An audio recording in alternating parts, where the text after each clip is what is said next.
shu bayroqqa sodiq qolgin. Ba'zida shedevr nomer bo'pti degan nomerlarimiz bor. Bir kun qolganda qilingan. Nimaga men sen bilan 20 yil oldin ko'rishmadim dedi. 20 dedim. Qizlar tarsak uradi. Ochiq aytaman, Yulduzmonovani ham bir ikkita asarlarini o'chirdiganman. Endi men ketaman deydi Ozoda Musayev, sal qolsa anadan ketib qolish. Ustozni otadan ulug' deb yuborishadi, otadek ulug'da endi. Zuhra ketmay tursin dedim. Qaytib kelib gaplashaman dedim. Dovcha gurung bu, dovcha gurung. Dovcha gurung. Dovcha gurung. Ha, dovcha gurung.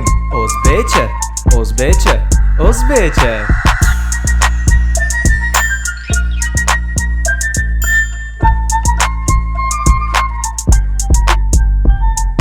O'zbekcha suhbat.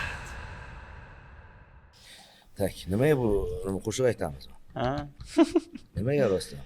Kecha savol bermoqchi bo'ldim, o nimaga? O ovoz eshitilib turadi. O'zingiz ovozingizni eshitib kontrol qilib turish kerak. Misol uchun uzoqlashib ketsangiz pasayib qoladi-yu.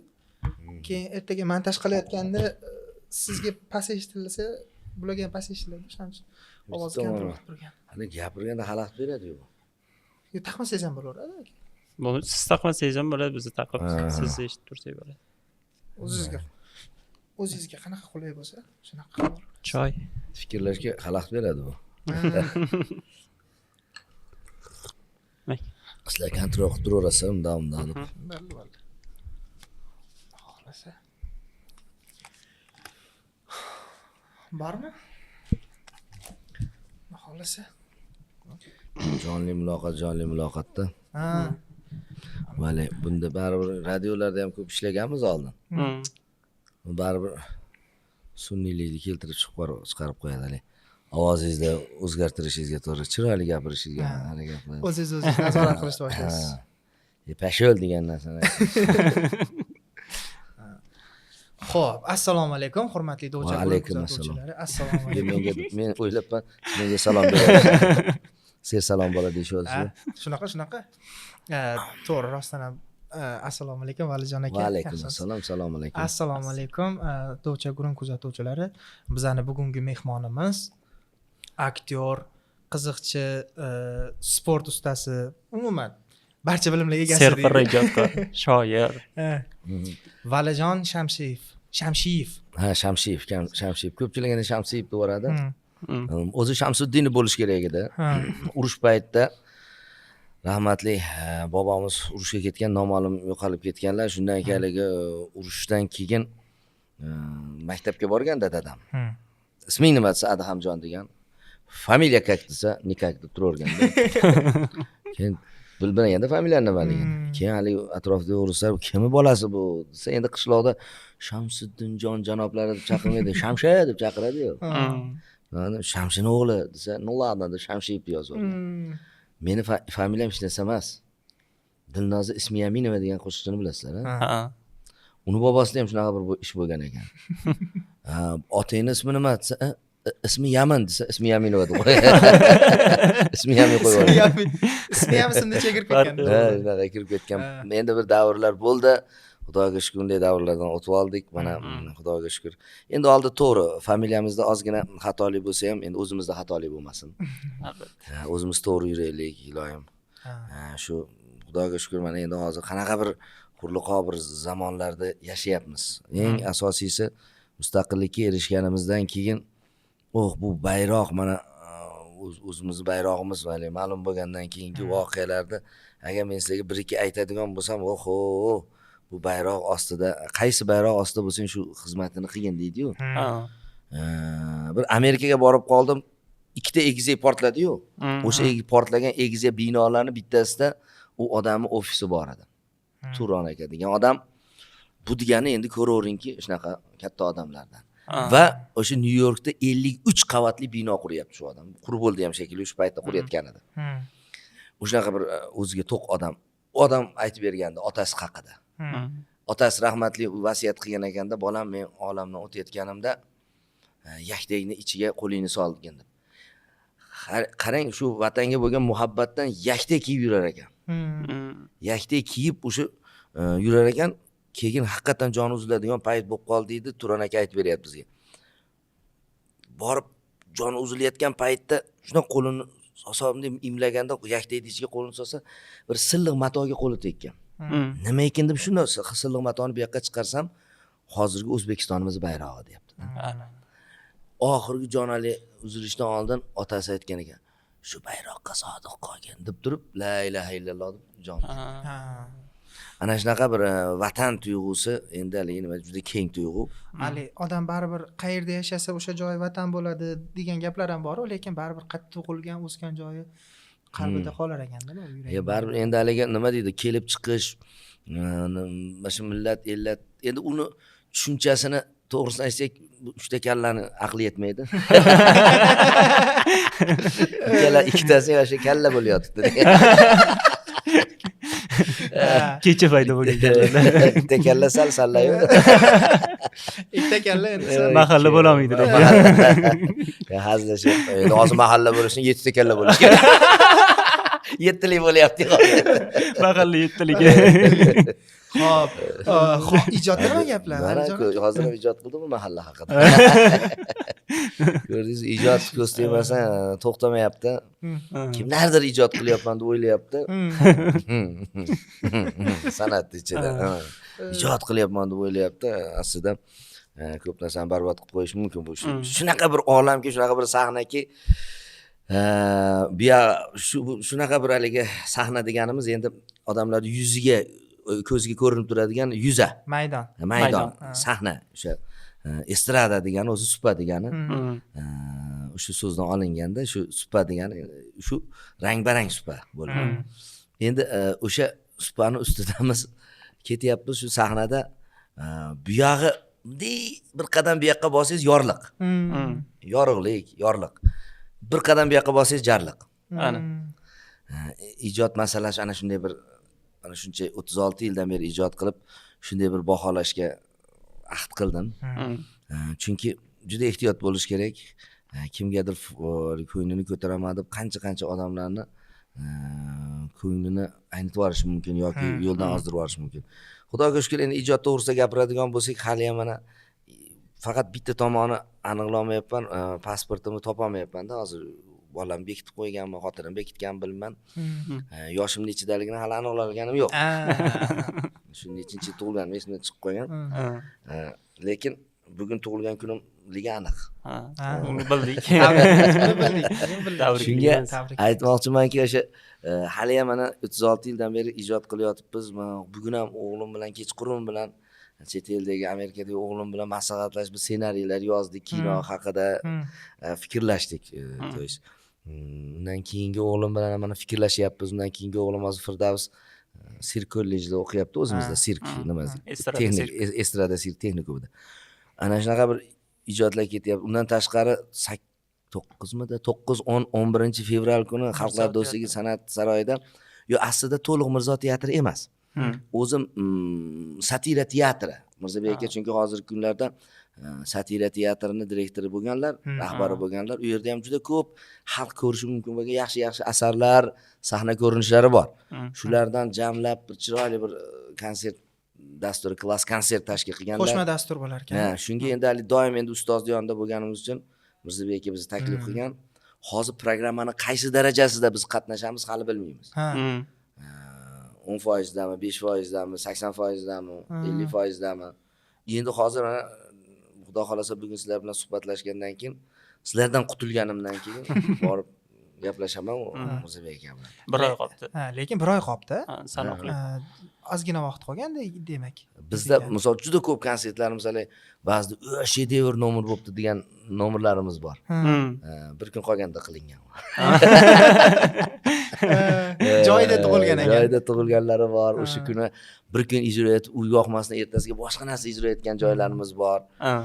Xalq qabul qilmaganlar. Shunga kechagina Shukur aka bilan o'tirdik ikkalamiz. Repetitsiyamiz ahvolini qarang. Nima tugadi? Chaqchuqlar qo'ygan ekan, tugadi u. Uyda choy ichib bo'ldik, narsalar qo'ydi, yeb bo'ldik. Og'iz bo'shagandan keyin suhbat boshlandi. Og'iz bo'shayapti, endi suhbatlashyapmiz deb o'ylasak, biz bu narsa yetgan ekanmiz. Rosa gaplashib bir-birimiz bilan har zamonda o'g'li kirib chiqib ketadi. Endi bir-birimizni o'sha yerda ham g'aji yotibmiz-da. esimizdan chiqib ketdi repetitsiyaliga. Bu sal qoldi urushib ketishimizga-da.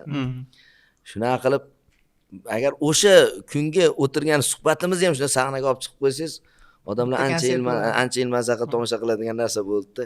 Ya uni qilmaymiz, kelamiz talashimiz qarang. Aytdim oxirida nevarali odamsiz. Men ham nevaraliman dedim. Endi nimaga tushunmaysiz?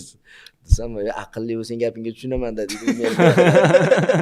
Deyman, men o'qiganman, diplomim ham olibman unga ko'rsatib. Ana. Ko'rsataman, diplom olsam, bu ham mana bitta diplom ko'rsatuvdi, u teatranist emas ekan. Ilyasni diplom. Yerinmasdan kirib olib chiqdi-da. Menda ham bordi. Menda ham bor senga diplom bo'lsa deb. Xullas ham oxiri yuridik institut diplomini ko'rsatgandan keyin telefonda keyin, bo'pti, jinoiy ishga qo'l urib qo'ymaydi-da. Shunaqa qilib xullas kalam aytmoqchimanki, rosa nima qildi, keyin aytdik, cho'tadik bugun bog'la olmadik. Endi haligi ijodni nimalar o'tib ketdi. Bitta nomer u yoqqa o'tdi, bitta nomer bu yoqqa o'tdi xayolimizdan-da, har tomonga o'taverdi.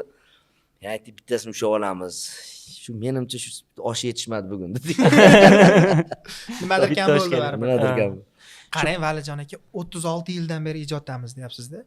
36 yil bo'ldi. Endi kamida. Kamida. O'zingiz ham nechigadir kirgansiz? Bu 18 atroflarida. Shunaqa bo'lsa. Qarang, siz nechta pokoleniya, nechta avlod qiziqchilarni ko'rgansiz, nechtasi paydo bo'lib, yo'q ham bo'lib ketgan. To'g'ri. Shu paytgacha o'zingiz qatnashgan proyektlar deydi-yu, loyihalar. Eng qiyini qaysi bo'lgan siz uchun? Vah. Hali eng qiyini kelmadi men nazarimda. To'g'ri, mana bellarim hozir mana hali bunday qilib o'tirganimga ko'pchilik endi tomoshabinlarimiz, muxlislarimiz biladi. Shu kunlarda mana 1-2 oydan beri bitta ko'rsatuvda sahnani orqasiga tushib ketdim. Kim ekan degan ko'rsatuvda. Hamma yiqilgan kim ekan deb qoldi. Bu yoqda ko'rsatuv ketyapti. Maza joyini qarang-da. Shunday o'rnidan turdim, nimaga o'tish kerak edi. Mana bu yerda nima hakamlar o'tiribdi. Hakamlarning orqasida 1,5 metrdan oshiqcha joy bor, o'tadigan joy bor ekan. Undan keyin yana 1,5 metr, 1 metr joy ekrangacha bo'shliq ekanda. Aqlli sahna ustalarini nima topgan ijodiy ekanmishki, o'sha yerdan xalaqit bermasdan operatorlar o'tib turish kerak ekan. Xabarlari yo'q, bir odamlar o'tib ketib qolishi mumkin. Shunga shart turdimda, barabarni aylantirish kerak edi. Samandar aka, qani marhamat deydi. Shuni yugurdimda, endi ustozlar o'tiribdi. Saida Rametova, yana shunga o'xshagan ustozlar. Endi ularni oldidan kesib o'tkim kelmadi. Jentlmenlik qildim erkak edimda, bittagina o'g'il bola men edim o'sha yerda ham. Qarang. Shunda orqadan yugurib bordim-da. Endi yugurib bordim, ketyapman, yo'q-da yer. Yer yo'q. Eng maza qilganim keyin operator aytib berdi. Operator meni kuzatish kerak bo'lganda, shunday o'tganda, bunday olib o'taman deganda, bunday qarasa yo'qman. U yana miyasi to'xtamaganda, menimcha validika menga ataylab engashib oldi. Bu yoqdan kutib olaman deb yugurib borib, bu yoqdan kutgan. degan ovoz keldi. O'shunda belim qayrilib ketib qopti, yelkam chiqib ketgan, chap tizzamni ko'zi aylanib ketdi. Ko'rsatuv nima bo'ldi keyin? Ko'rsatuv yana o'sha yerda oxirgacha davom ettirdim. Yana bir 4 tamin chiqish bor edi, shunga chidadim. Samandar chidadingizmi? Keyin eng maza qilganim ular hammasi yiqilgandan keyin, u chiqqanimdan keyin qaytib chiqdim-da. Deb chiqib, davom etamiz, yuraman deyapman, qiynalyapman. Qo'limni ko'taramasam tushib ketyapti. Qo'shab qo'limda aylantirdim. Sen keyin nimalar xursand, Said opalar, boshqa ayollar, "Voy xudoga shukr, yaxshi ham siz yiqildingiz" dedi. Ular yiqilsa, agar ular yiqilganda nima bo'lardi? Voy dod bo'lardi. Shunga endi Samandar baraka topsin tashqariga olib chiqdi. Olib chiqib qo'limni bundoq qilib men o'zim aytib turdim. Samandar aytdi, "Doktor chaqiraylik, skori chaqir." Kerak emas dedim. "Ko'taring qo'lni" dedim. Orqamda turib oldim, qo'lni ko'tarib, qilib qirtida tushadigan joyi bor ekan, tushdi. Keyin bitta qo'l ushlaydi, keyin u yoqdan davom ettirdim. Keyin ko'rsatuv tugagandan keyin shu borsam, shunaqa joylarga chiqib ketdi. Aytmoqchimanki, to'g'ri, bu qanaqadir og'ir loyiha deb ham aytsa bo'ladi. Kimlar uchun og'ir loyiha bo'ladi. Men nazarimda bu ham og'ir loyiha emas. Chunki menimcha san'atkor uchun sportchi uchun yo boshqa uchun emas, san'atkor uchun og'ir loyiha, birorta loyiha bo'lsa-da, o'shani eplolmasangiz. Misol rejissor kelsa-da menga bir vazifa topshirsa-da shuni eplolmasam. Chiqara olmasangiz. Chiqara olmasam. Ya'ni deylik, keldi hozir shunda ekranga qarab sen she'r aytib yig'lashing kerak. Men o'yladim, Shuhrat Abbosov rahmatli kino rejissorimiz Shuhrat Abbosov o'sha mahallada Dudu gap degan filmlarda olgan qancha filmlar, asarlar tarixiy. Tarixiy bo'lib qoldi biz uchun. Klassika. Klassika bo'lib qoldi. O'sha asarlarni muallifi Shuhrat Abbosov bilan bir kinoda oxirgi mana shu ana yana mahallada Dudu gap, yana mahallada Dudu gap degan film oldilardan. Shunga shu filmida qiyin bo'lsa kerak menga Shuhrat Abbosov bu. Chunki u odam bir seriyadan 8 seriya qilib yuboradigan odamda. U odam ssenariyni, ma'noni, mag'zani bilib olsa, o'sha yerda maydonda to'qiydi u odam. To'qir ekan. Men shuni guvohi bo'ldim. Va yonlarida yurdim. Oddiygina bitta mashrab, o'sha operator haligi hozirgi zamonda aytganda bloger deydi o'sha. Qishlog'ini yoritmoqchi bo'lgan bitta jurnalisti, Mashrab ismli jurnalisti obrazini bergan. Kichkinagina qiz sevib qoladigan jurnalist. O'sha ssenariyda unchalik kuchli bo'lmagan. Ijrolarim yoqib qolib, Shuhrat Abbosov qo'shib shu asosiy obrazlardan chiqib ketib qoldi. Asosiy planga. Asosiy planga chiqib ketdi. Boshdan oxirigacha planga o'tib ketib qoldi. Endi shunga o'yladim shu loyihada qiynalsam kerak. Chunki bitta joyida Shuhrat Abbosov menga bitta vazifa berdi-da, hozir shunga sevgi sor qilasan dedi. Endi fermer qiz bo'ladi, go'dali, go'zal, men kichkinagina. Lekin dedi, shunday bir sevgi sor qilib, shunday maqtaysanki, bu boy qiz bo'ladi-da. Men unga yangi filmimga pul olishim kerak. Shuni qilib ber dedi. Unday boshlayapsam, men chiqib ketdim dedi. Operatorni qoldirdi. Molxona, mollar, bitta qiz, men qolganman, operator qolgan. O'zing bo'l dedim. Men senga ishonaman, chiqib ketdilar. Keyin kadrni ko'rdi. Haqiqatdan ko'zimdan yosh oqib yig'ladim. Uni maqta boshqa qilib, u ham keyin menga qo'shilib yig'laydi. Oxiri voy shunaqami, albatta pul ajrataman deydi. Unaqa bo'lsa ajratish kerak. Shunaqa holatni qilib bergandan keyin ko'rib turib, kechqurun ko'radi baribir nimalarni. Ertasiga shuna yonimga nima qilibdi? Qo'limni yelkamga qo'yib, nimaga men sen bilan 20 yil oldin ko'rishmadim? Ko'p ishlar qilsak bo'lardi. Shuning uchun boyagi savolingizga o'ylab ko'rmagan ekanman. Chunki hech kim bermagan savol bo'ldi. Hozir men qaysi san'atkor to'g'risida gapirar ekan, qaysi pokoleniya to'g'risida aqllilik qilar ekanman deb turdim, aylantirib turib o'zimga qaysi loyiha qiyin bo'lgan. Haqiqatan ko'pchilikni ko'rdim. Sherali Jo'rayev bilan qancha konsertlarga bordim. Ustoz san'atkor Tog'adirdik. Deb qo'yardilar. Esimga tushib qoldi. Endi hali ko'p pokoleniya deganingizga. Desam gapiraverardim. Meni eshitishni yaxshi ko'rardim. Chunki men ham yuridik institut bitirganman. U yoq bu yoq ko'p narsadan xabarim bor, ko'p gapirardim. Nimalar xohlasa. Men xursand bo'lardim, men bilan gaplashishga kelyapti. Keyin bilsam repetitsiya qilib ketar ekan. Deb ovozini sozlar ekanda borguncha. Shunaqa ekan. Endi rahmatli. Undan keyin qancha yana Obid Asomov, mana Sobit Asomov, Hojiboy Tojiboyevlar bilan, Zikir Muhammadjonovlar bilan ko'rishganman. Ularni ham duolarini olganman. Bir kuni qarasam, hozir mana shu yaqinroq bo'lganmiz, bir yo'lda ostanovkada turgan ekan. Teatrga ketyapti. Yoniga to'xtadim, mashinamda qaytib. Zikir aka, assalomu alaykum. Yaxshimisan, valijon dedim. Tanirdilar. Zikir aka dedim, siz teatrga ketyapsizmi desam, teatrga ketyapman. Yuring, olib borib qo'yaman desam, yo'q. Men piyoda yurishni yaxshi ko'raman. Odamlarning orasida yursam maza qilaman dedi. Men teatrga ketayotgandim o'zi, yo'lim desam, agar yo'lingiz bo'lsa men mayli chiqaman. Mashinaga o'tirdilar. Zikir aka dedim, endi so'ragim kelyapti. Siz ovozingizni ko'pchilik o'xshatadi. Shu ovozingizni o'xshatganlarga nima qanaqa munosabatdasiz desam, agar ko'rsam bo'g'ib qo'yaman dedi. Diyordi keyin, bo'ynimni shu yoqqa yurdi, qilsam mashinamda ketadi. To'g'ri. Siz ham o'xshatasizmi dedim. Bo'g'ing deyapman dedim. Sen qani o'xshatib berki, agar o'xshasa o'zim ruxsat beraman dedilar. Keyin butun vujudimni zikirakaga aylantirdim o'zimchada. Ozgina pauz ushlab zikiraka dedim. Desam ular dedim.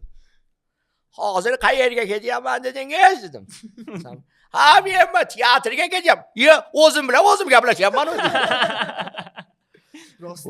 Keyin aytdimki, aytishingizdan chiqdi. Teatrgacha 15 ming to'laysiz dedim.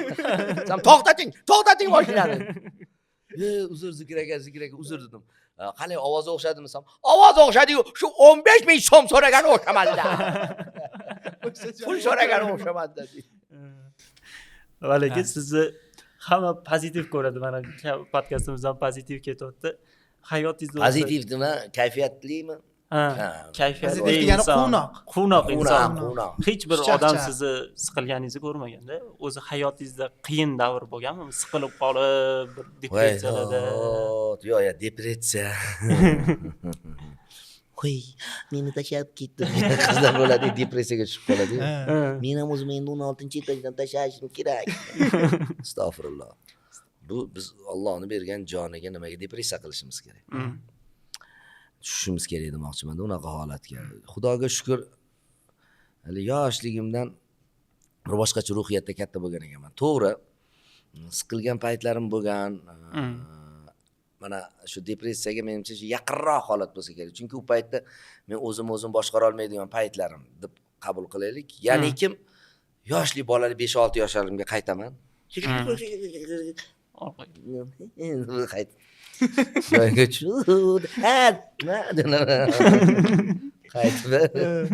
joyiga qaytamiz. O'sha 5-6 yasharligimda bitta Anvarjon degan akam suvga oqib ketgan. Mana ukalaringiz sizlar ham ko'tarib yurasizlar, qaraysizlar. Shu Anvar akam meni yelkasida ko'tarib yurardi-da. Doim aytaman, bu endi hozir qanchalik og'ir gap, yengil gap bilmadim-ku. Shu enamikiga olib borardi. Enam degan lalla enadirdik. Onasi bu doim ularni qaymog'i bo'lardi. Shu lalla enadirdik shuning uchun. Lalla deb hali qaymoqni lalla deydi. Shevamizda. Doim borsak qaymoq beradi-da, nom bilan qaymoq beradi. Shu enamikida 3 kilometrcha joy bor. Biz uyimiz bilan shu enam uyigacha. Shu 2,5-3 kilometrga olib borib olib kelardi meni ko'p. Va bechara yerga qo'ymasdilar. Ular 4-5-sinfda bolasi, men endi 4 yosh, 5 yosh bolaman. O'sha hech esimdan chiqmaydi, rosa yig'lagan. Sababi maykada olib ketyapti. Men maykani ushlab olganman-da. Mayka mana shunaqasi nima qilib mayka yirtilib ketgan. Endi ukasi kichkina yosh bolaman, meni ura olmaydi. Hali maykaga qarab yig'lagani miyamda qolganda. Shu akamga men endi o'sha akam 5-sinfda sinfdoshlari bo'lardi. Bitta qiz, yaxshi o'qiydigan qizni so'kasan deyishgan. Akam so'kmagan. Keyin ular o'zicha akamni bilan urush qilishgan, boshqa qilishgan. Qizni xullas kalom amallab so'ktirishgan. Xullas qiz borib ota-onasiga aytgan, ota-onasi kelgan direktorga aytgan, direktor akam chaqirib nima qilgan. Bu unaqa bola emas u deb xullas kalom sinfda qizlardan so'rashganda, sinfdoshlar qizlari endi Anvarjon, ismlari Anvarjon edi. Anvarjon unaqa nima qilmadi, so'kmadi. Mana palonchilar majburladi deb aytishgandan keyin o'sha palonchilarni ozgina dakki bergan bo'lgan ekan ustozlar. Shundan qasdiga qilib shu Anvar akamni keyin katta Farg'ona kanali suvga ular olib chiqib itarib yuborishgan.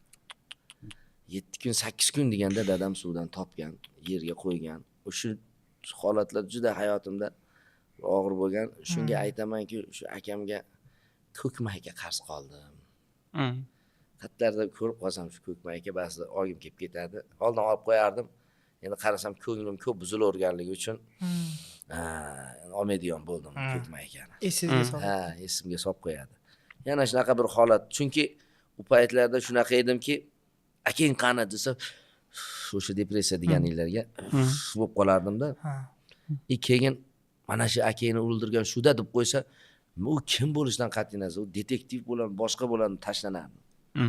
Ishlab bo'lsa ham haligini dodaylattirib qochirardim-da, qo'rqmasdim. Hatto qishloqda bir ikkita hali qitmir bolalari, mendan kattalar itlar bilan urushtirishgan meni. Hmm. Quturgan itmi, to'g'ri itmi bilmayman. Yonida bir-biri bilan gaplashib turishib, katta it turadi. Mana shu Anvarjon boru, ana Alijonlarning akasi. Hmm. Shu quvlaganda suvga tushib ketdi-da degan. Mana shu it quvlamagani uchun, quvlamaganda tirik qolar deb gapirishgan, eshitganman xolos-da, eshitib qolyapman. Itni ko'rib itga yugurganman-da. It ham odamdan qaytmaydigan it ekan. Hmm. Tishlagani, endi lekin men uni tishlaganman-da. Hmm. Shunaqa qilib u vang'illab qochgan. Shunaqa darajada haligi azabga kirib qolgan. Shuning uchun ba'zida hali chiqqida chiroq o'chib qoladi. Hech narsa ko'rmaydi. Ha, misol O'zingiz bitta odam narsa ko'tarayotgan ekanda, narsa ko'tarayotgan paytda kuch bilan ko'tarayotganda chiroq chiqqida o'chib qolgan ekan, qo'rqib ketgan ekan. Uy, ko'zim chiqib ketib qoldi. Bu xuddi shunaqalik chiqqida chiroq o'chib qoladi. Qachon o'chadi? O'ta odamlar haligi ortiqcha menga nisbatan o'tkazib yuborsa, bo'lmasa chegaradan o'tib juda o'zimni bosib olgan odamman. To'g'ri, ya'ni ba'zilar yoshligida tom bosgandan keyin o'zini bosa olmay qoladi. Lekin Xudoga shukr, men ancha o'zimni bosib olganman urush janjal masalasida. Haqiqatan ham bu aytib bergan narsangiz juda katta tragediyada. Bu baribir ham. Hozirgi misol uchun bolalar tanish bilishlarimiz ham siqilib yurgan gaplari bu narsalarning oldida hech narsa emasda. tashvishmas. Kimnidir qizi tashab ketgan, nimasidir ololmagan. Voy dod.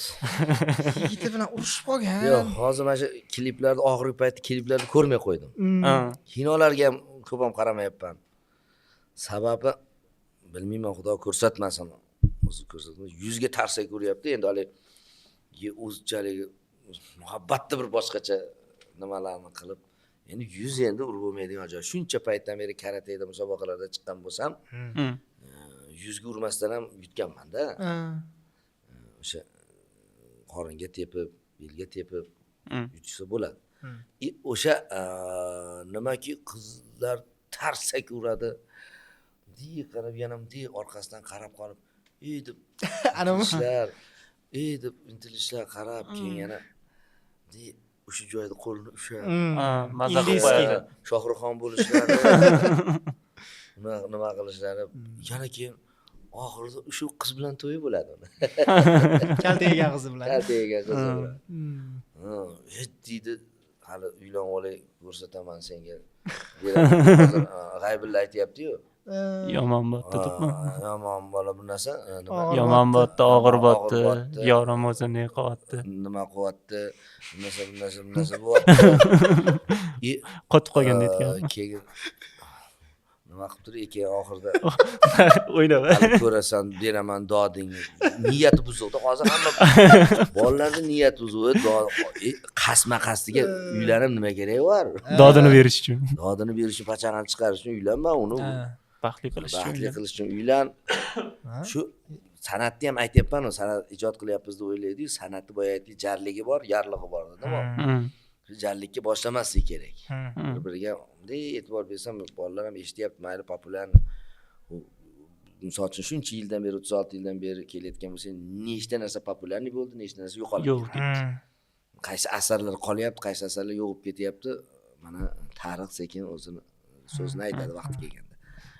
Shunga aytaman, men endi boz birortasini haligi ig'vo qilish yo'q, Yomonlash niyati yo'q.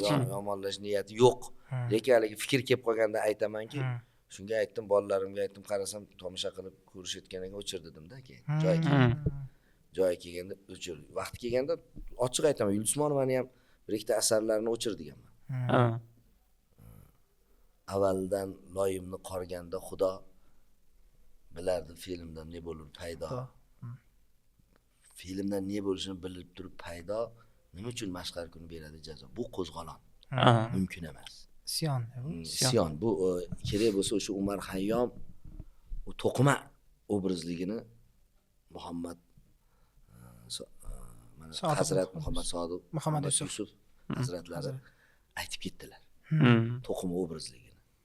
U demakki u to'qima obraz bo'lgandan keyin uni yozgan narsalari ham maxsus o'sha nimalar uchun yozgan, may to'g'risida qancha narsa yozgan, kimdir uni ilmga sipqorishga nima qiladi, lekin o'qursiz boshqa tillarga tarjima qilinganda u narsa boshqacha talqin qildi. talqin Eshitila qilyapti-da, boshlaydi. boshqacha bizni e'tiqodimizga bo'lgan teskari holatlar ham bor. Shunda Yulduz Usmonovani qattiq hurmat qilardim.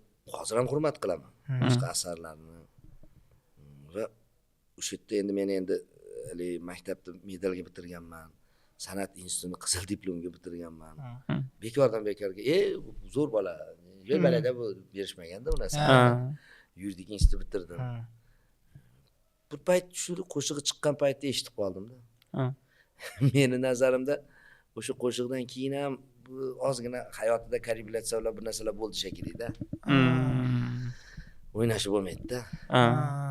Xalqqa yoqaman deb hamma narsani aytavermaydi. Hali Muhammad Yusufga aytgan ekanlar, ijod qilsang ehtiyot bo'lib ijod qil deb bir andijonlik ustozi aytgan ekanlar. Shu ustoz bilan ham ular ham xalq shoiri, juda katta ustoz shoir. O'sha oxirgi paytda bunaqa vakuumga kirma. Olib ketib qoladi seni. Hali ketish nima to'g'risida nima bo'lsa bo'lar ertaga degan qo'shiqlar, men ketsam nima qoladi, u qoladi, bu qoladi yoki bo'lmasam Ketkim kelmayapti onajon degan qo'shiq. shu nima ham muhrni xoli qilibdi ham o'sha oxirgi qo'shiqlarimda siz dardim sig'masdi nimalar dunyoga sig'may qoldim o'zim ham. O'zim sig'may qoldim o'zim ham yoki bo'lmasa unaqa narsalar ko'p. Endi men ketaman deydi Ozoda Musayev, sal qolsa anadan ketib Rostdan ana o'sha har bitta gapga farishtalar olmaydi. yana bu gaplarni aytishga to'laqonli haqqingiz bor deb o'ylayman, chunki siz shoirsiz ham. Endi shoir deb men o'zim to'g'risini aytaymi, shoirlikka davoim yo'q. Davo qilmayman, davo qilib bo'lmaydi shoirlikka. Chunki eng ulug' shoir meni sizlar mana boshqa televideniyalardan farqinglar endi ko'p narsani ochiq suhbatlasha olasizlarda. Men shunday deb tushunyapman. Shunaqa. Mana shu ko'p nimalar o'shaligi shoirlik ma'nosida oladigan bo'lsak, eng ulug' nima mana kitob biz uchun Qur'on. Endi undagi men endi hozir haligi aqllilik qilmay, undagi qofiyalarni, undagi nimalarni ko'rsangiz, kelgan radifu hamma she'rdagi nimalarni aytyapman, terminlarni aytyapman. Unga hech kim kuchi yetmaydi. Tenglashib bo'lmaydi. Shuning uchun eskidan bu gap qolgan ekan shekilli, shoirlikka davoim yo'q degan. Kim shoirlikka davo qilsa juda bir haligi qiynaladigan holatlar bo'lib qolar ekan. Shuning uchun to'g'ri, ba'zida kelib qoladi, oddiy kelmaydi. Yig'lab keladi, ta'sirlanib keladi, bitta joyda keladi. Bir marta shu o'tgan muhtaram shu birinchi prezidentimiz, rahmatli birinchi prezidentimiz o'sha Islom Karimov o'tganlardan keyin bir she'r yozgim keldi, yozolmay yurdim, bir oradan 1-2 oy o'tgandan keyin Qo'qonda kelib qoldi. Ko'chada, trotuarda. Shu archani uchiga qarasam kelyotibdi-da bir narsalar. Shu yerda yozdim bir narsalar qilib. Keyin ichkariga bolalar olib kirishdi, o'tga kelsam yo'qolib qoldi. Yana o'sha yerga chiqib odamlar o'tyapti, ketyapti, suratga tushyapti men bilan. O'sha yerda bir 3-4 kupletini yozdim-da. Ana shunaqa bir baribir shoirlik u ilohiyot bilan bog'liq joyi ko'p. Shuning uchun bunga haligi da'vo qilish juda nimada endi Alloh endi o'zi qudrat egasi o'sha Muso alayhissalomlar paytdali sehrgarlar, boshqalar ko'payib ketganda Muso alayhissalomga qanchalik ochiq ko'zi ko'rinadigan mo'jizalarni bergan. Mo'jizalar qila olish imkoniyatini. Endi u paytlarda o'sha payg'ambarimiz Muhammad sallallohu alayhi vasallam davrlarida o'sha so'zni so'zga ulab shoirona gapiradiganlar ko'payib ketganligi uchun shunday bu Qur'on tushganki, keyin biz kuchimiz yetmaydi. Haqiqatan bu ilohiyot degan fikrga borish uchun bo'lgan ekanda. Endi uni shuning uchun boya haqiqatan yozib turaman. Portalga yozgandan she'r yozgan yaxshi-ku. Ustidan yozganda. Lekin hamma ham yoza olmaydi. To'g'ri bo'lishi mumkin endi. Lekin yaqinda ayolim ham aytdi, yana she'rlaringizni to'plab kitob qilib chiqarishimiz kerak. O'zi ikkitagina kitob chiqarganman bir paytlar. Hatto Iqbol Mirzolar ham misol uchun she'rlarimizni ko'rib nima qilib bergan. Men endi xursand bo'lgan joyim shuki, ko'pincha ichimda, qalbimda o'zimga xursandchilik nima qilib yuraman. Erkin Vohidov, falsafiy shoir. Shu Erkin Vohidov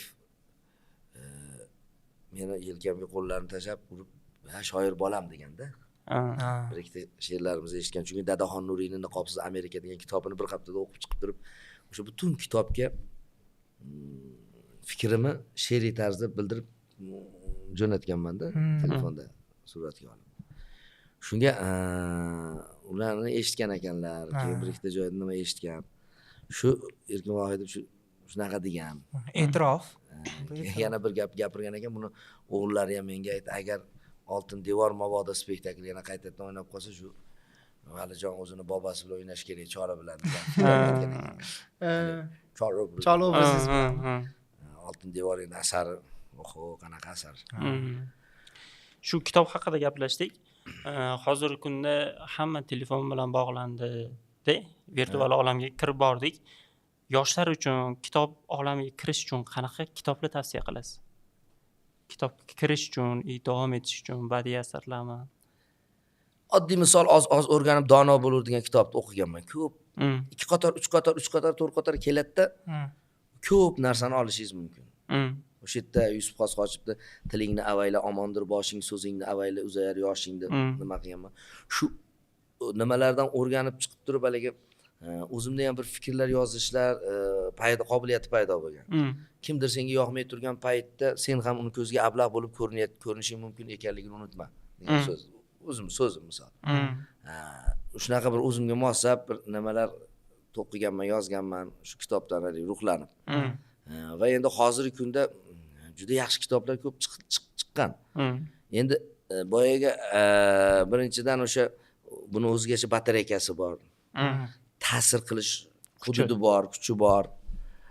Shunga o'sha narsalardan ko'zni ham ehtiyot qilish, tanani ehtiyot qilish uchun nima qilish kerak? Kitobdan uzoqlashmaslik kerak. Uyda ham kutubxonam bor. Mana hozir o'g'lim nima o'qiyapti. Kechagina nimada internetda ham tarqatib yubordi. Men eng baxtli insonman dedi. Telefoni yo'q o'g'lingiz. Telefon tutmayman dedi. Haqiqatan tutmayapti-da. Endi u faqat endi mana o'qishga borish uchun aloga bir narsa qilmoqchi bo'lishdi. Uni ham hozir yana tashlab qo'ydi. Sababi o'zi maza qilyapti-da u. Kitob o'qisam deydi, kallamga kiryapti. Oldin telefon ham tutganda u. Xohish o'zida bo'ldimi? O'zidan chiqdimi bu taklif? Men telefon tutmayman degan taklif o'g'lingizdan chiqdimi yo sizdan chiqdimi? Orada bir shunaqa holat bo'lgan. Maktabda o'qiyotgan paytda juda hali telefonga qiziqib ketib, boshqa qilib o'qishlar ham o'qishda qolib ketib, o'qish o'zini o'qiyapti. O'zini o'qib, ustozlar o'zi o'qib yorib, o'rniga. Uni ko'rib qolsa tikka o'qib yorib.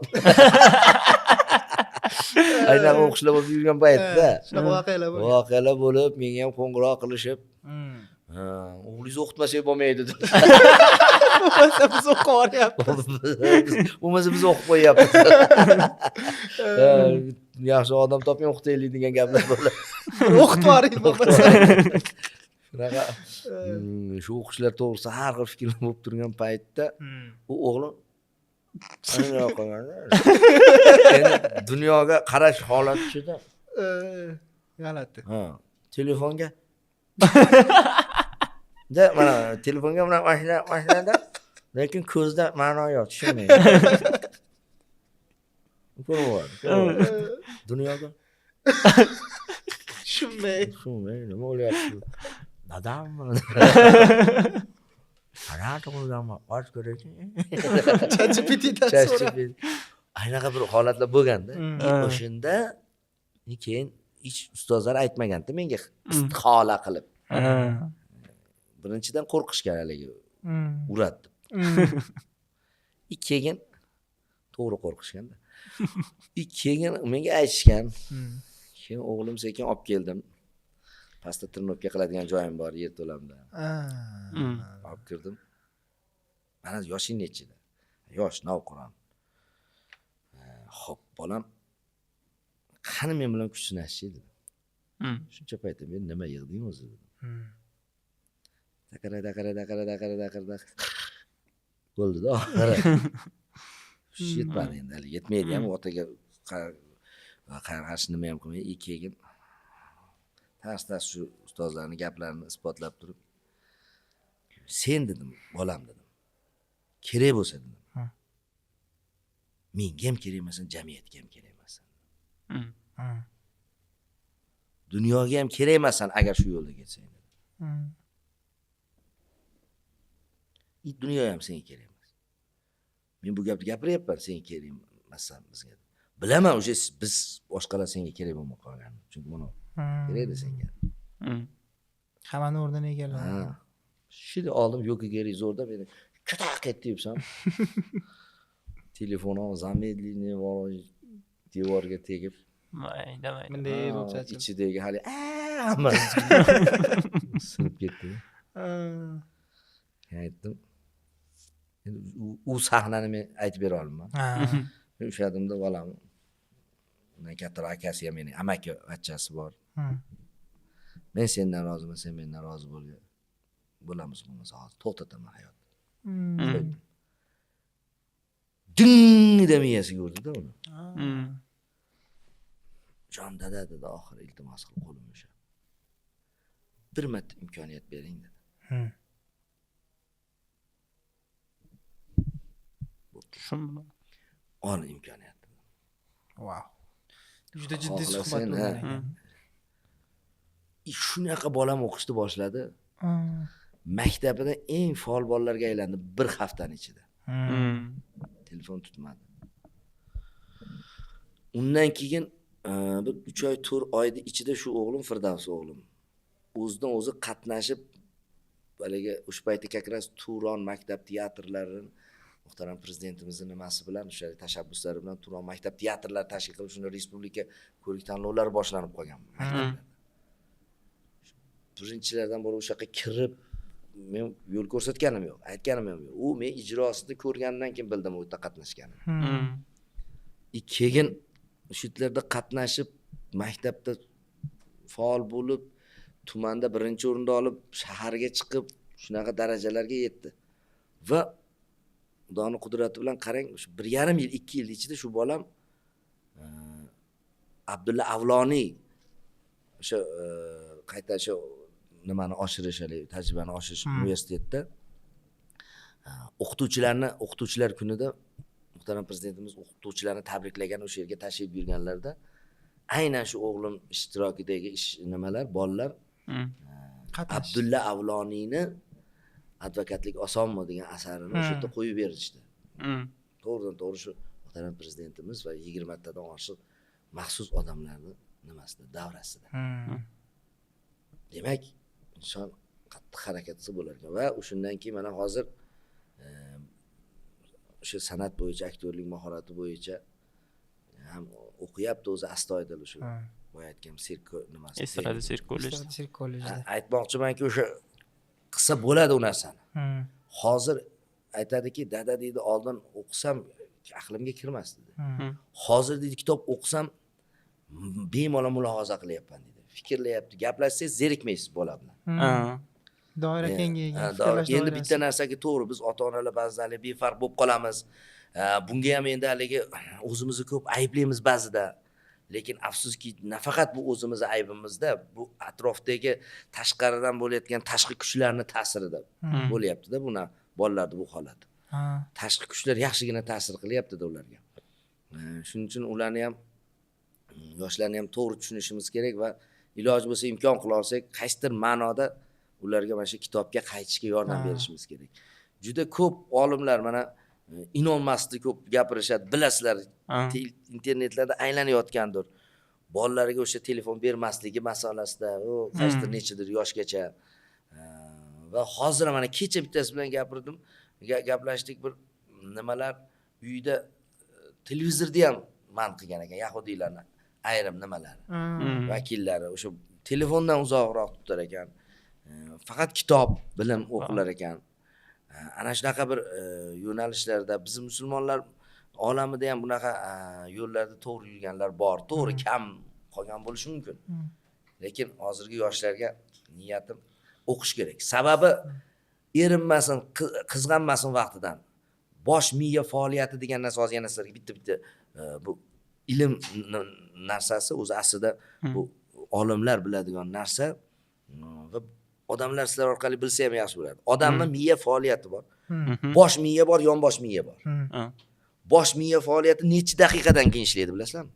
15 daqiqadan keyin ishlaydi. 15 daqiqadan keyin faoliyatini boshlaydi. Bosh miya faoliyati.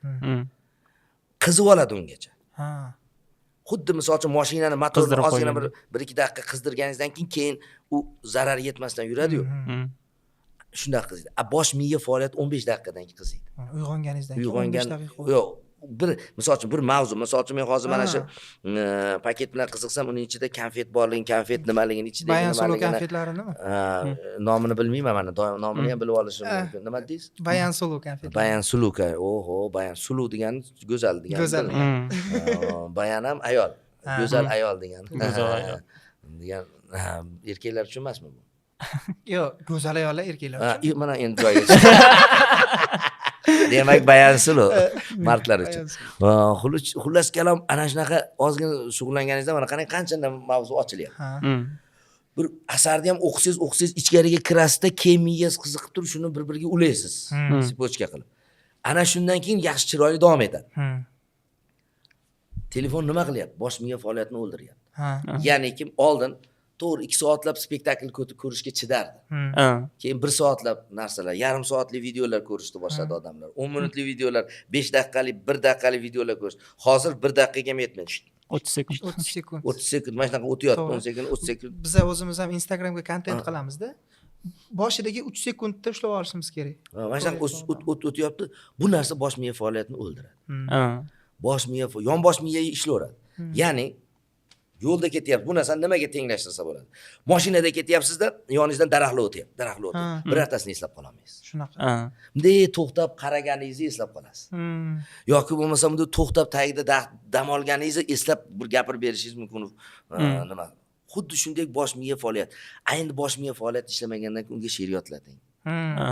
Yodlamaydi. Bir biznes qiladigan bo'lsa yo bir ish qiladigan bo'lsa, hali bir-biriga ula olmaydi. Nimalarni yo'q, boshlab qo'yadi-da, hafsalasi bo'lib bitta ishni boshlaydi-da, oxirigacha qilmasdan ketadi. Oddiy misol, ovqatini yeb turib, idishini olib borib qo'ymaydigan bo'lib qoladi. Borib yuvish u yoqda tursin, yuvib joyiga qo'yib qo'yish yoqda tursin, shu yuvadigan joyga olib bormaydigan bo'lib qoladi. Insonni shunaqa darajaga olib boradi. O'sha keyin faqat shunaqa bo'ladiki, yeb yoniga tashlaydigan bo'ladi. U insoniylikdan chiqib ketadi keyin. Hayvonga aylanadi qoladi. Men endi ichki ishlar vazirligida ishlaganman. Ichki ishlar xodimi sifatida ham bir narsani aytamanki, profilaktika degan narsa bor-da. Shunaqa bir odamlar bo'ladi. Ularni shu maxsus bitta joyga olib kirmasang, qorong'i joyga olib kirmasang, ungacha o'zi kelmaydi. Shu borada o'sha qorong'i joyga bormaslikdan oldin qutqarish kerak bo'ladi. Bolalarnida u hammasi bilan baribir endi gaplashib turish kerak ota-ona. To'g'ri, ba'zida aytish mumkin. Hamma ota-ona ham gaplasha olmaydi. Zoda bo'lishi mumkin, boshqa bo'lishi mumkin. Shunaqa.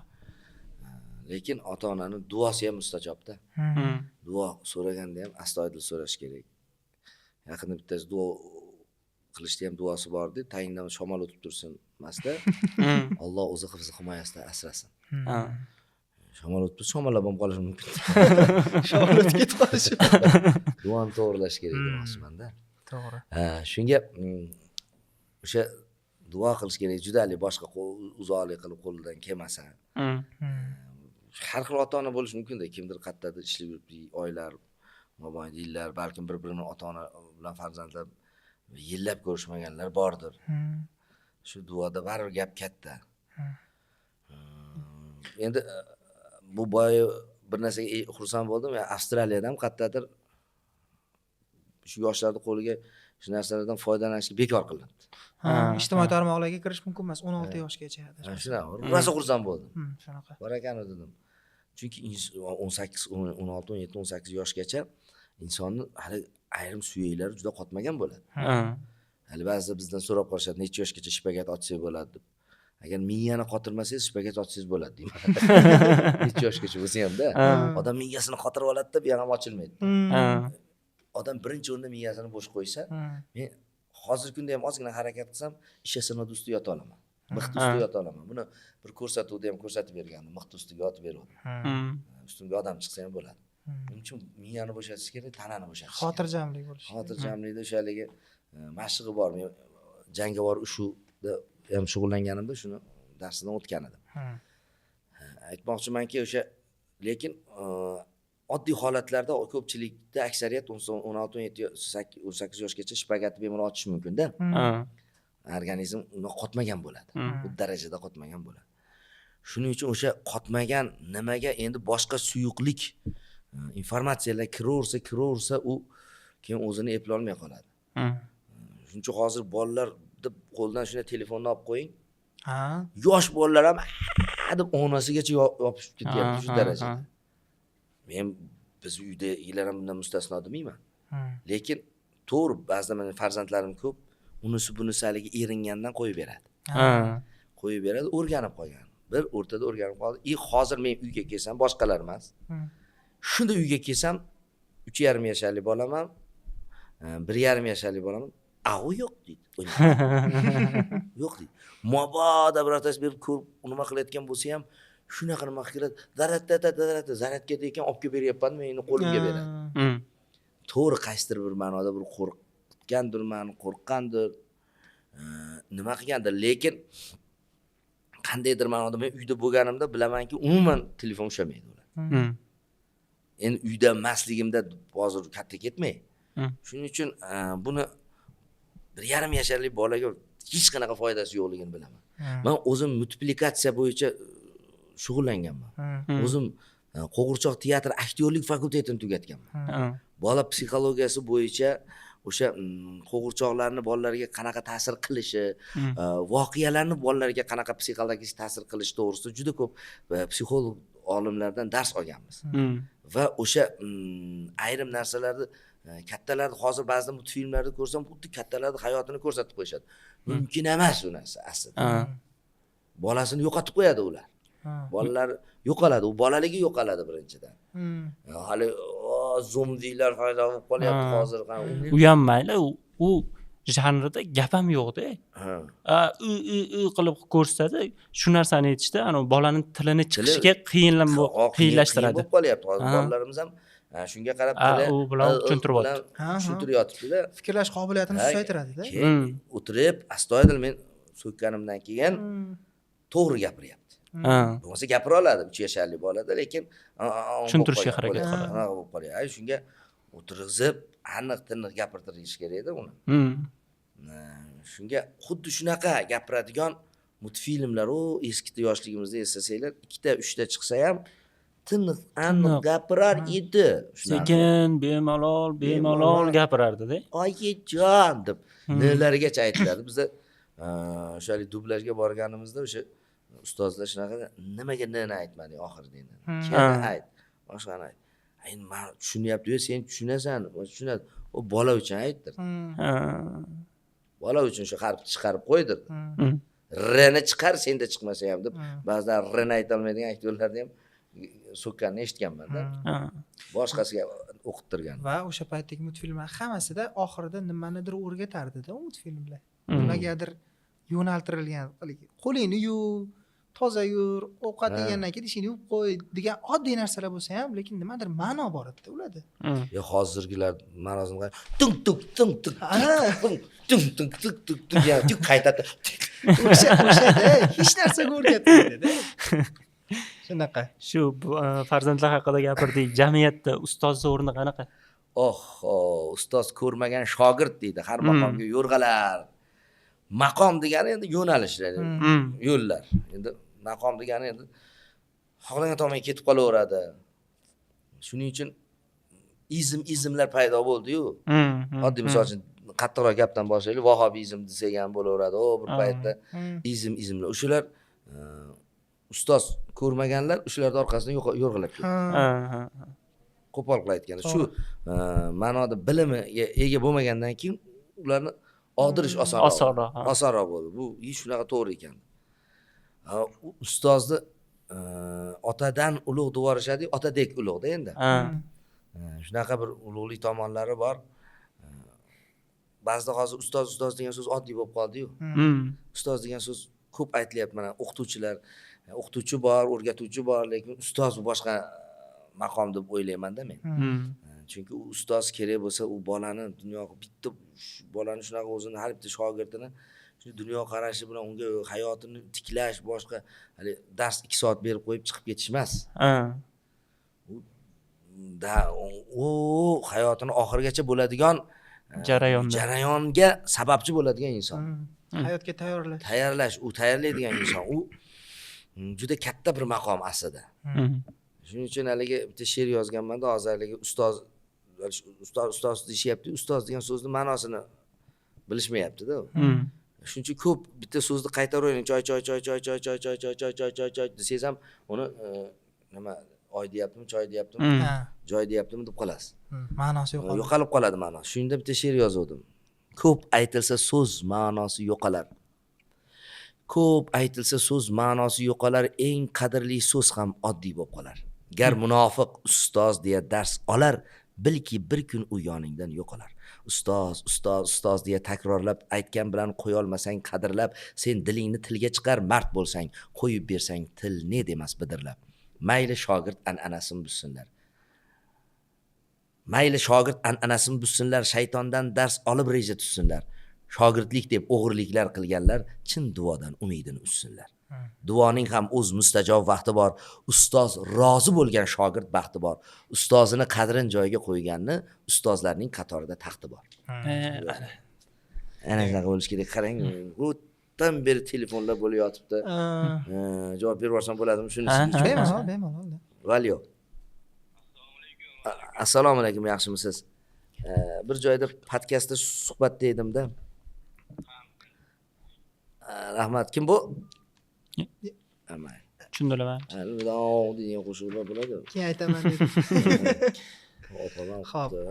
Valijon aka, bizani bitta rubrikamiz bor, qismimiz. Har bitta kelgan mehmonimiz 3 ta so'z hikoyani 3 ta so'zini yozib ketadi o'zidan. 3 ta so'z emas, 4 ta gap yozish kerak. Mana siz boshlaysiz, 4 ta gap, keyin kelgan mehmon sizni hikoyangizni yana 4 ta gap bilan davom ettiradi. 5 tacha, 4 tacha odamda hikoya tugaydi. O'shani bizda 4 ta mehmon tugadi, yangi hikoya boshlayapmiz. Bugun siz boshlab berasiz. Hikoyasi tugadi bu mehmonlarimizni. Yo'q. Endi siz bilan yangi hikoya boshlamoqchimiz, xudo xolasa. Bo'ldi. Mana shu yerdan boshlayverasiz. Yangi hikoyami? She'rdan keyin hikoya ketadi. Bo'ldi. Ketdi mana. Biz bundan fursatdan foydalanib tirikchilik qilsak bo'lardi. Ko'rib turibsizlar, hozir bizani reklamamizni olishgan Osmon Best kompaniyasi Bayansuluv karamelkalari hozir sotuvda. Kompaniyamizga murojaat qilishinglar mumkin. Telefon raqamlari pastda ko'rsatilgan bo'ladi, opisaniyada ham bo'ladi. Undan tashqari o'zimizning tirikchiligimiz, tirikchilik saytida bizning bo'limimiz bor, Aydovchi degan. O'sha saytga kirib bemalol donat qilishinglar mumkin. Bu donatdan biz podkastni texnikalari yanada kengayishi, yanada sizlarga qulayroq formatda ishlashimiz mumkin. Shuning uchun donat qilishingiz mumkin. Opisaniyada tirikchilik sayti bo'ladi. Va bizga texnik tomondan yordam berayotgani uchun Ma'naviyat va ma'rifat markaziga, Respublika Ma'naviyat va ma'rifat markaziga o'z minnatdorchiligimizni bildiramiz. Shunaqa. Undan tashqari videoga like bosing, obuna bo'ling va o'z fikrlaringizni kommentariyada yozib qoldirishingiz mumkin. Mehmonimiz haqida yana qaysi mehmonlarni chaqirishimizni xohlaysiz? Ular haqida albatta kommentariyamizda yozib qoldiring. Biz hammasini o'qiymiz va javob berishga harakat qilamiz. O'qib beraymi? Ashkisam o'qiraman. Dunyo ko'zingga tor ko'rinmasin. U chekka qishloqdagi uzumzorlar ortidagi yangi qurilgan uyidan chiqdi-da, shahar tomonga yo'l oldi. "Ey, sen kim o'g'lisan?" deb katta tut ostida o'tirgan ota uni to'xtatdi. U ozgina o'ylanib turdida va davom ettirsin kelganlar. Ana. Endi qayoqqa tortish uni ikkinchi mehmonniki. O'zi hal qilsin endi. Azizlar ali ko'pinchalik podkastga chaqirishadi, suhbatga chaqirayotganda endi hali oxirgi paytda nimalar ko'payib ketdi, internetda hali urishadi, boshqa qiladi. Hatto hozir mana sizlar madaniyat nimalarga keldingda, bittasi osh qilayotgan ekan. Oddiy oshpaz. Rasmiy tushmoqchiman. Aka urib yubormaysizmi deyapti. Osh pishsin ikki porsiyasini uraman dedim. Endi odamlar shunaqa nima bo'lib qolar ekan. Sizga nisbatan shunaqa tasavvur uyg'onib qolganda. Shunaqa tasavvur uyg'onib qoldi. Bugina 9 yil, 8 yildan beri shunaqa bir narsalar bir chiqib turibdi-da. Endi joyi kelganda aytadigan bo'lsam, to'g'risi xoh ishonishadi, xoh ishonishmasin. Meni yaxshi biladiganlar juda o'zim bosib olgan odamligimni biladi. To'g'ri. Joyi kelsa hech kimga haligi o'zim xafa qildirib qo'ymayman-ku. Lekin unaqa bekordan bekorga urishib, surishib yuradigan odam emasman. O'sha joyi kelganda mana boshqa ko'rsatuvlarga boshqacha fikr aytgan bo'lishim mumkin. Boshqa suhbatlarga bugun aytmoqchiman, sabab 2026, sabab 2025-yilda shu narsalarni to'xtatishga ahd qilganman. Hamma men bilan bo'lgan voqealar internetda tarqalgani hammasi fake deyishadi. O'ylab topilgan, yolg'on narsalar. Aslida o'shali janjalli narsalarni aytyapman. Chunki kimlargadir kerak bo'lgancha qilganimiz joyida. Sababi biz san'atkorlar, biz aktyorlarmiz, biz oynamiz aziz do'stlar. Biz ana shu oyna bo'lish uchun ham shu 4 yillab o'qib diplom olganmiz va oxirgi paytimda e'tibor bersam odamlar shunaqa bo'lib qoldiki, bir san'atkor ijod qilsa emas, ishkal qilsa tomosha qiladigan. Shunaqa. Haqiqiy ijod qilasizda men o'z san'atkor sifatida ko'yingiz to'lgan asaringizga qarasangiz e'tibor bermaydi-da, bir ahmoqona bir ish qilsangiz, hammani e'tibor shuni ta'rif etadi, shuni nima qiladigan bo'lib qolishdi. Shunga men ularni o'zlariga oyna qilib ko'rsatdim xolos. Boshqatdan ko'rib chiqsanglar, o'sha yerda o'zingizlarni ko'rasizlar. Ya'ni men nima janjal qilgan bo'lsam, vaholanki buni odamlar o'zini hayotida qilib yuribdi. Oilasi bilan, uydagilar bilan, biz chiqishmay qolsa, og'aynisi bilan ozgina gap ko'tara olmasdan yo bir noto'g'ri tushunishib bir-birini nima qilishyapti. Oxirgi mana Zuhraxon Soliyeva bilan bo'lgan. Holat ham. Mirzabek Xolmedov tug'ilgan kuniga rosa shoshib turdim. Ustoz tug'ilgan kuniga. O nima bu davom etyapti ana Bollywood battle. Yana nechtatisidir chiqadi. Men soat 1da kelganman, soat 7 bo'lyapti, tugamayapti. Hey dedim. Rejissor ketaman dedim. Jon aka ketmay bu yog'i nima bo'ladi? Endi mana boshlaman. Ketishim kerak xullas. Ustoz tug'ilgan kun bo'lmasa bir yo'lini qilib chiqib keting dedim. Nima qilaman ishga qiling. Oson. Kuzatsam, qarasam bir qarmoq ilinadigan yo'q. Keyin Zuhra Soliyevani chaqirdim. Ko'rsatib davom etyapti. O'zimiznikisiz. Bir chekka chaqirsam, "Voy ustoz" deydi. Endi biz bilan ustoz deb nima qiladi-da? Gaplashadi. "Voy ustoz siz bilan janjallasam, xalq meni qarg'ab yuboradi" dedi. "Teng qarg'aydi" dedim. Bu xalq o'rganib qoldi dedim. Duodan oldin qarg'ishga qo'l ochyapti. Bilmaydi-ku o'ziga qaytib borishini. Shunday bir inson qarg'ishga ehtiyot bo'lish kerakki, bu agar egasini topmasa qaytib beradi o'zi. Qarg'ish shunaqa narsa-da. Shuning uchun u egasini bizga nisbatan bo'lgan u fikrlar boshqasi topmasligi aniqki, u bilgan, u ko'rib, u tasavvur qilib nima qilayotgan odam biz emasmiz-da. Aslida o'sha odamlar orasidagilar. Shu kuni Zuhraxonga aytdim, keyin yo'l-yo'lakay aytdim, sud seforasi desam, yaxshi aktrisaligini o'sha yerda his qildim. Yo'lini topdim, men bir narsalar qildim, tiz cho'kib o'zimcha bir narsa deb suvga nima qilyapman, suvni ichdida u shunaqa fuladi yuzimga. Yuzimga bir 2 tomchi tekkan bo'lsa, tegdi, boshqasi tekkan yo'q-da. Lekin hammasi tekkanga o'xshagan. Lekin hammasi tekkanga o'xshagan. Sababi kamerani his qilibdi-da, keyin qanaqa qilib o'xshatdi desam, men oldinga o'xshamay qoldi bu ishimiz dedim. Hali suv yuzimga tegmaganiga keyin king dedim, miyam ishlatdi. Kameralar hammasi bu yoqda edi. Keyin deb olib nimani o'ynashni boshladim. Jahl qilib yag'in davom ettirdim. Hatto o'sha kanallar direktori ham ishongan. Nima bo'lyapti? Men chiqib ketaysam, direktorligi yordamchilar, direktor yordamchilari chiqib, akajon aka unaqa qilmay ketmang, jon aka unaqa qilmay. Buni Zuhra ketmay tursin dedim. Qaytib kelib gaplashaman dedim. Deb Bobur Mirzabekning tug'ilgan kunini o'tkazib qaytib kelgan o'ynaydigan joyimiz bor. Kelyapman, o'sha kelgan ikkalasi urushib ketadi, yomon bo'ladi, boshqa bo'ladi, u bo'ladi degan. Direktor ham kelyapti. Jonatda kelgan. Eng qizig'i biz chiqib o'ynadik, oxirida o'ynadik. Oxirida o'ynasak, vedущiylarga ham aytib qo'yishganda, hakamlar fikrini bildiryapti-da. Bo'lib ham Zuhraxoncha ahmoq fikr bildirib qoladi ba'zida. Endi tashqaridan ahmoqqa o'xshaydi, intriga qiladi. U ishni tugashi bilan vedущiylar ham qo'rqib, "Azza mana ko'rsatib, nimani ko'rdik, chiqishni ko'rdik, ustozlar chiqishdi. Biz hakamlarga fikr aytishga nima qilamiz? Chunki hakamlarni ma'nosiga bizga yetkazishda bir ovozdan bravo deyishdi." Endi ko'rsatib yopishdi. Bir ovozdan Bravo. Absolut. Ikkinchida chiqib ketdi. Unaqa voqealar bo'ldi. Aytmoqchimanki, unaqa emasman. Men urushsam maydonda ko'rinadi deydi. Maydonda chiqamiz. Qolgan hammasi o'ziga yarasha tarixi bor, o'ziga yarasha Uyushtirilgan. sababi bor uyushtirishlarini. Shuning uchun azizlar, 2026-yilda birinchi marta suhbatga rozi bo'lib kelyapman. Sizlarga o'zingizlar ehtiyot qilinglar.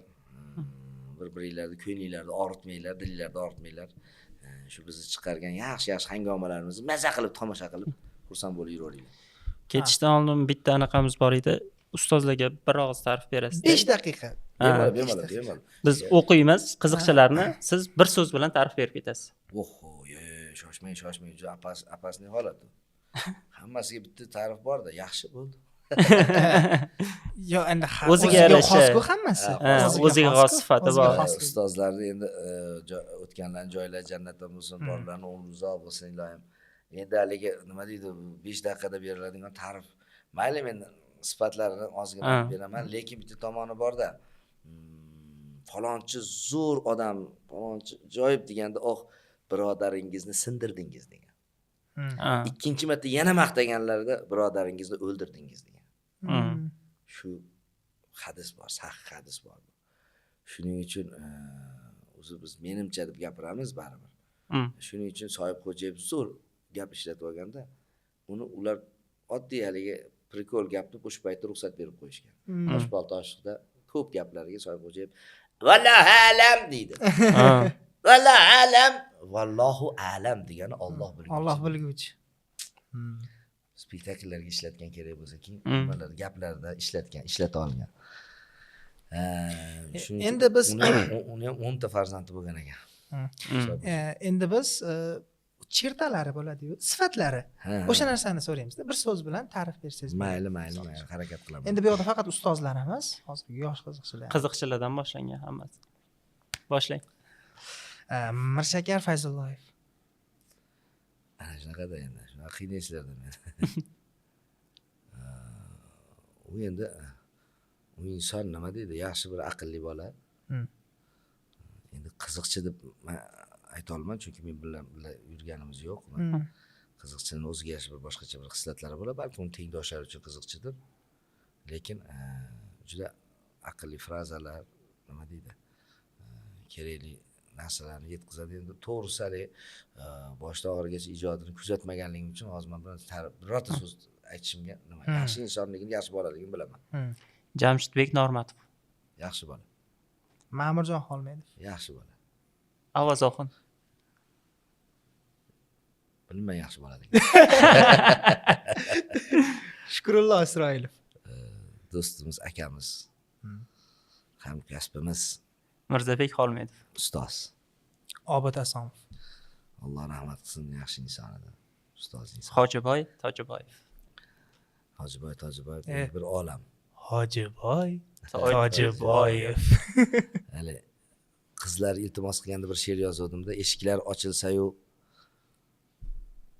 bolam desangiz, yer bosmay yoningizga uchib borardim.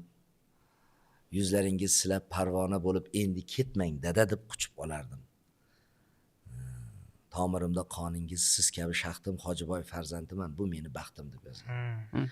hozir sizlar sanab o'tgan har bitta insonni farzandlari shu insonni farzandi bo'lganim meni baxtim degan bir xulosalarga kelishsin. Nafaqat bu insonlar, balkim bizni ko'rib turgan hamma muxlislarimizni ham farzandlari bu meni otam, shuni farzandiman deb xursand bo'lib yuradigan darajada yashashsin. Katta bir baxt. So'nggi fikr, men o'zbekman, davom ettiring. Davom. Amerikada nima bo'lganda burnim singanda nima uchun sen yig'lamading deyishdi oxirida. O'sha katta bir Chuck Norris janoblarining sport oilasining a'zosiman. Gospitalga olib borishdi, qaytib keldim. Nimaga sen yig'lamading dedi. Chunki burnimdan qon ketdi, burnim bu yoqqa qiyshayib qolgan. Shu savolga qiziqishdi ular. Chunki ularning ustidan arzam yozmadim. Noto'g'ri sudit qilingan holat bo'ldi-da. Shunda aytdim, tarjimonga aytdim, men nima desam shuni tarjima qilasan dedim. Tarjimon boshladi. Ular birinchidan, ikkinchidan, uchinchidan deb gapirishni yaxshi ko'radi. Men uchinchidan boshladim. Uchinchidan dedim. Men dedim, sportni dedim, Chunkookdo yo'nalish bilan shug'ullanaman, karate dedim. Chuck Norris janoblari asos solgan yo'nalishda Chunkookdo yo'nalish bilan. Okey deydi, shuni akayman dedim. Tarjimon zo'r chidab turibdi. Tarjimon. Ikkinchidan dedim. Ikkinchidan sam aytyapti. Ikkinchidan deyapti. Ingliz tilida. Men dedim, erkakman, shuning uchun yig'lamadim. Men deydi, sen emas, men dedim. Men dedi. Sen emas, men dedim. Desam, birinchidan dedim. Birinchidan dedim, o'zbekman dedim. O'zbek ancha-muncha narsaga yig'lamaydi. Okey, o'zbek, Mr. O'zbek. Undan oldin musobaqada Mr. Wali edim. Mr. hammasiga ertasidan o'tib ketayotganda yana 3-4 kun davom etdi-yu. Hozir faqloqada Mr. O'zbek deydi.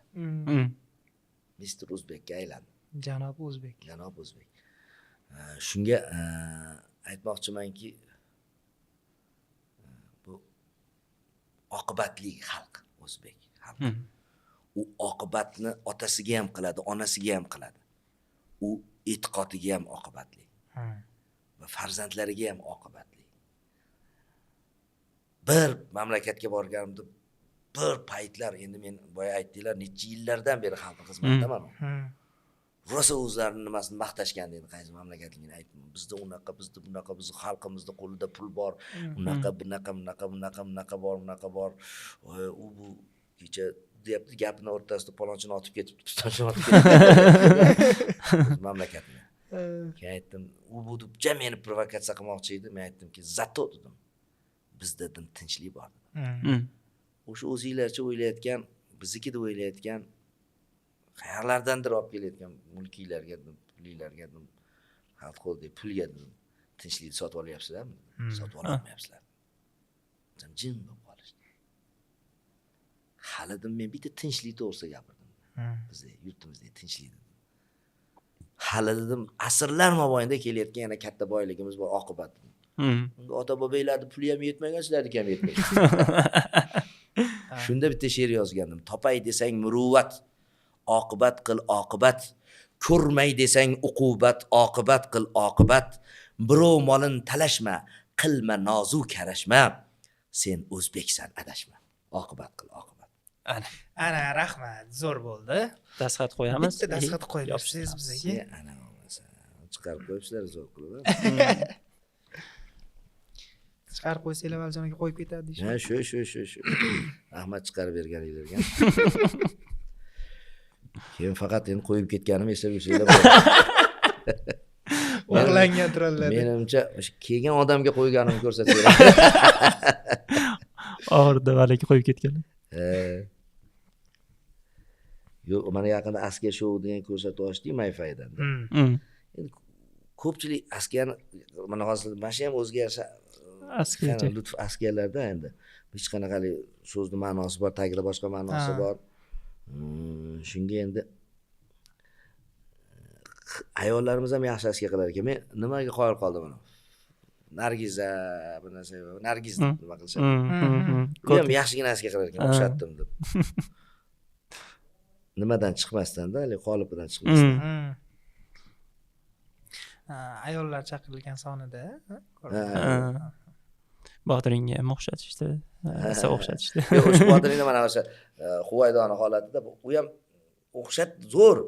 O'sha yerda askadan chiqib ketyapti. Mana o'sha aytish kerak edi. Siz Botiringga o'xshatdim. Botiring bo'lsam nima qilardingiz? Bankaga yopib tuzlardim. Bo'ldi. Tuzlash ma'nosida ketyapti. Ustimdan tuz qo'yib boshqa deguncha kulgi qochib ketadi. U nimaga o'xshatdi? Chashtipiga o'xshatdim. Kalonkasiga o'xshatdi. Kalonkasi bo'lsam nima qilardingiz? Har xil mavzuda gapirib tutatardim. Tushundirmay gapirtirardim. Men aytdim-da ularga. Men sizlarga o'xshatdim. Archani o'yinchoqlariga o'xshatdim.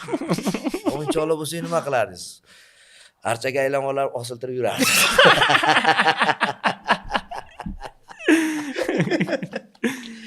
Joyiga tushdi o'zlari ham maza qilib.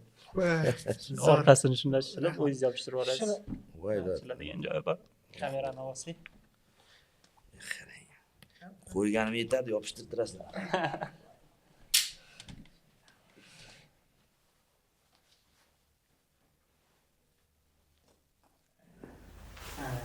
Qo'yganimda tekis yopishtirib.